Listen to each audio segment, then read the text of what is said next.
ako ng baby clothes. Sige, una na ka. Susunod na makita. Talaga namang naninigurado itong si Shaira sa kanyang pwesto dito kay Jordan. Kahit na siya na nga ang naging fiancé nito at sigurado na ang nalalapit nila na kasal, ay hindi pa rin niya hahayaan na si Jordan ay lumapit kay Christy. Ayaw man niyang maulit muli ang mga nakaraan. Ayaw niya na pagdating ng panahon ay maaagaw muli siya ni Christy. Kaya naman, para makasiguro, pagbabawalan niya ang kanyang fiancé na si Jordan na lumapit kay Christy. Kahit na beso-beso ay hindi na niya ito papayagan. Okay lang daw sa ibang kaibigan. Iba umano ang history kay Christy dahil naging ex niya ito. Naging ingat lang umano siya dahil ayaw niyang maulit ang mga nakaraan. Sa kabilang banda, tuloy pa rin ang mga yan ng dalawa. Dahil itong si Christy nga ay punong-puno ng insecurity pagdating kay Jordan. Sa gitna ng kanilang pagtatalo ay bigla silang makikita nitong si Tori kung kaya't ito'y mapatanong kung sila ba ay nag-aaway. Ngunit as usual magpapanggap ang dalawa na mag-best friend. Ngunit sa hulihan, kapag nakatalikod na nga itong si Tori, dito na may binalaan siya nitong si Shaira.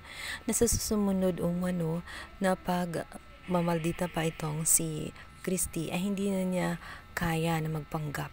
At kahit nandyan si Jordan at si Tori, ay ipapakita niya at ipapaalala niya kay Christy ang tunay niyang ugali. Sa kabilang banda, dahil nga sa mga nangyayari kay Bailey at kay Shaira, hindi niya lubos maintindihan kung bakit gano'n na ang mga ginagawa ng kanyang tita Shaira at itong kanyang ama, bakit ayaw nilang malaman ang tunay nilang ugnayan sa isa't isa at bakit kailangan ilihim.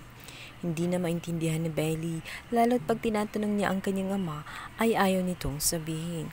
Kung kaya't ang kanyang lola ipapayuhan nga itong si Leon at sasabihin na hindi maganda na itatago ang lahat-lahat kay Bailey. Baka pag nalaman niya ang katotohanan sa ibang tao ay lalo lamang niyang kasusuklaman ang kanyang ama na si Leon.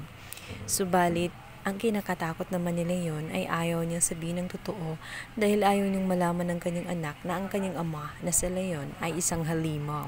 Sa kabilang banda, nakita ni Leon itong si Leslie kung saan aksidente ngang nakatagpo sa mall itong si Christy kung kaya't naiinis siya.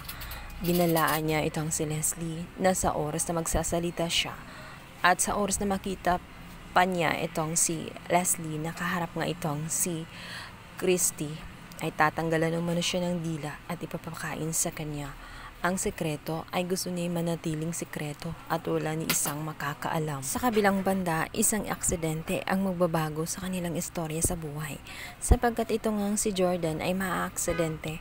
Habang sila'y naglalaro ni Tori, ay aksidente ngang napunta sa taas ang bola kung kaya't ito'y kanyang kukunin at ma-outbalance siya.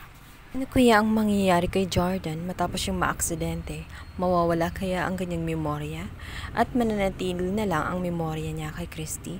Yan ang ating pakaabangan sa lalong umiinit na tagpo na asawa ng asawa ko.